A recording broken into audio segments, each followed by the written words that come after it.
A lot of people ask me about Jefferson nickels and what can make these coins extremely valuable, so that's what we're going to look at today. We're going to show you what you can look for on your coins that can give them a tremendous amount of value. So as always, let's just hop right into it. We are looking at 1943 Jefferson nickels. Now, some of these errors and coin mistakes can take place on other dated coins as well, pennies, nickels, dimes, quarters, and even newer coins as well, not just 1943 nickels. But this first coin ended up selling for over $5,000, all because of its condition. This coin is graded by PCGS at a mint state 68. So to have this coin at a 68 grade is super rare and valuable. Also, in 1943, these nickels are 35% silver, so even in bad condition, these coins are going to be worth over $1 in silver, just in silver value, depending on the price of silver. I think it's at like $1.20 or $1.60 a piece because they are 35% silver. Now, how do you determine if you have a silver nickel? Well, just look on the back of the coin. You'll see that big D mint mark there above the building. Well, just look at the back of your Jefferson nickels from 1942 to 1945. If it has a big P, a big D, or a big S mint mark, then that means that it's 35% silver. That's the only time they use those large mint marks is on the silver Jefferson nickels. Now, here's something you want to look for on the D mint mark. It is called an RPM, a repunched mint mark. So you can see how that mint mark has been repunched. Those are a couple different examples that you can look for with your coin microscopes, which I have available in the link in the comments if you guys want to pick one up. Now, here's a 1943 Jefferson nickel that has a doubled die obverse. Now, this coin sold for nearly $8,000 at auction. Why did it sell for that? Well, because of the doubling. You want to look for doubling on the lettering of the coin there and on the phrase "In God We Trust," on the word liberty, the stars there, on the date 1943 itself. I mean, it's some pretty extreme noticeable doubling for the 1943 Jefferson nickel. And this is for the P mint mark, the Philadelphia minted. So you'll see that large P mint mark there on the reverse of the coin. Again, nearly an $8,000 coin, and it is in very good condition, graded by PCGS. This next coin was struck onto an elliptical planchet, so I think this error kind of speaks for itself. You can see the design of the Jefferson nickel being cut off there as a result, and this coin ended up selling for $528. Moving on to a 1943 P mint mark that has an extremely high grade. So the value for this coin all is in that condition or grade itself. It's graded at a 67 plus by PCGS. And yeah, this has some amazing natural toning to the coin as well. $3,700 for that coin. Now, here's a error that you can look for on all kinds of different coins. It does have a lamination. It's got a laminated planchet here on the reverse of the Jefferson nickel. And this coin ended up selling for $67 at auction, just graded as a genuine coin. So it's not like a high mint state grade or anything like that. It just has that nice lamination that's pretty unique there, and it's got, you know, damage to it, of course, but still $67 for a coin in that condition, not too bad. This next coin is kind of similar, a lamination taking place here on the obverse of the coin, taking up like a good over half of the coin there, and this coin sold for $69 at auction, and it is the 1943 P mint mark. Now, here's a different type of lamination. We got a retained laminated flap here on the obverse of the Jefferson nickel. And this coin sold for $194 at auction. Not too bad. Here's another lamination. We should call this a lamination error video. This is a major lamination taking place here, graded by Annex. The coin ended up selling for $480 at auction. And again, on this example, you can see that they have the graded piece of the laminated, the detached lamination there. So that is very, very cool. You got two different coin slabs, one with the detached laminated piece, and then the actual coin itself. So pretty cool to see that. You got two slabs there. It sold for $480. Now, here is a 1943 Jefferson nickel. You can see that it has been cleaned. It's very obvious this coin has been heavily cleaned.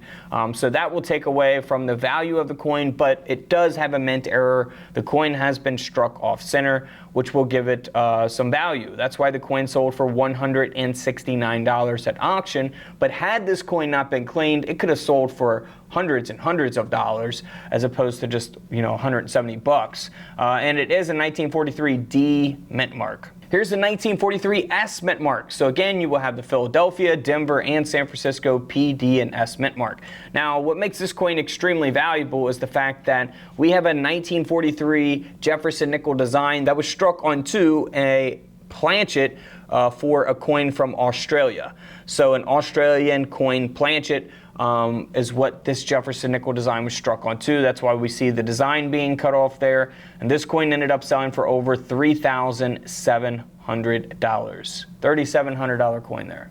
Now we have the 1943 P mint mark struck onto a copper nickel planchet. Now we're getting interesting here. This coin sold for $7,800. So you guys know in 1942, they made copper nickel planchets, and they also made the ones that are silver, 35% silver. So for 1942, you can have a silver or a non-silver Jefferson nickel. Now in 1943, those are only 35% silver. 1944, only 35% silver. 1945, only 35% silver. 1946, back to copper nickel. No silver in those. So 1943 is supposed to be on a 35% silver planchet. However, this was struck onto a copper nickel planchet, which will make it valuable. And that's why the coin sold for $7,800, nearly an $8,000 coin.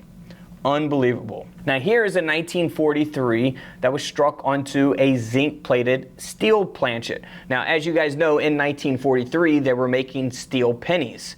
They only made steel pennies or steel cents for 1 year. This is a steel penny planchet that the Jefferson nickel design was struck onto. So that's what will make the coin valuable. This Jefferson nickel, or this coin, ended up selling for over $1,600. Next up is something you want to look for on your 1943 P mint mark Jefferson nickels. You want to look for an overdate.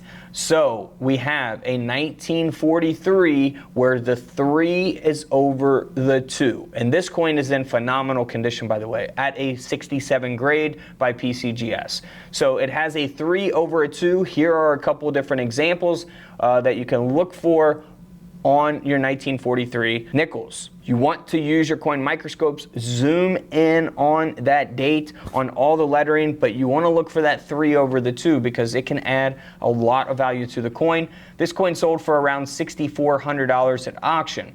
Now if you compare it to this coin, this nickel also has that 3 over the 2, it's just in worse condition. It's graded at a 45, but the coin still sold for around $130 at auction because it does have that 3 over the 2, and it does have a doubled die obverse. So you want to look for that doubling. You can see doubling on the I here of Jefferson. You can look for doubling on the lettering or the date of the coin as well. And also for the P mint mark in 1943, you want to look for different examples of the RPM, a repunched mint mark. So the P mint mark here has been repunched. You'll see a different example here of a P mint mark being repunched, and then a third example, and also even a fourth example, but that's not it. There's also a fifth example of a P mint mark being repunched on the Jefferson nickel from 1943. So always pay attention to that. You want to look for doubling on the 1943 S mint mark as well. You want to look for that on the lettering, on the stars there. Very extreme and obvious doubling on the date 1943 itself. So always inspect your coins very, very closely because you never know what you may find. But that's not it, guys. We're not done. I'm going to show you some other things to look for here. We got the 1943 S here still to cover real quick. This is a very high graded coin, very nice looking coin, got some nice toning to it. Beautiful, beautiful coin here, graded at a 68. So that's where all the value is at, is in the condition or the grade. This coin sold for over $5,600. Now, when you have an S mint mark from 1943, you also want to look for an RPM, a repunched mint mark. So here are some different examples of that. This first one you can see really there at the bottom of the S. You can see it here at the bottom of the S on this example as well, and even on the third example. So you want to look for RPMs, repunched mint marks on these coins as well.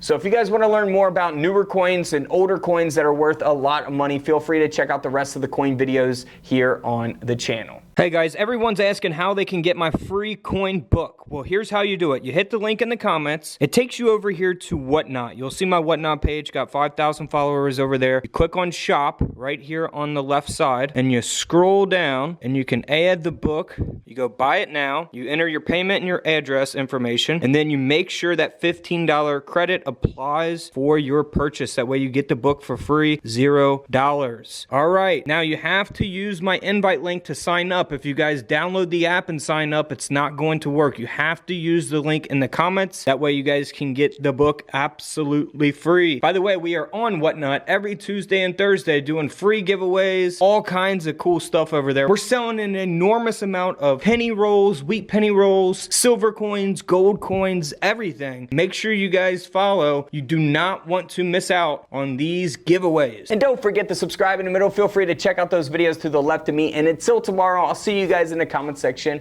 below. This is Couch Collectibles, and this is where I disappear.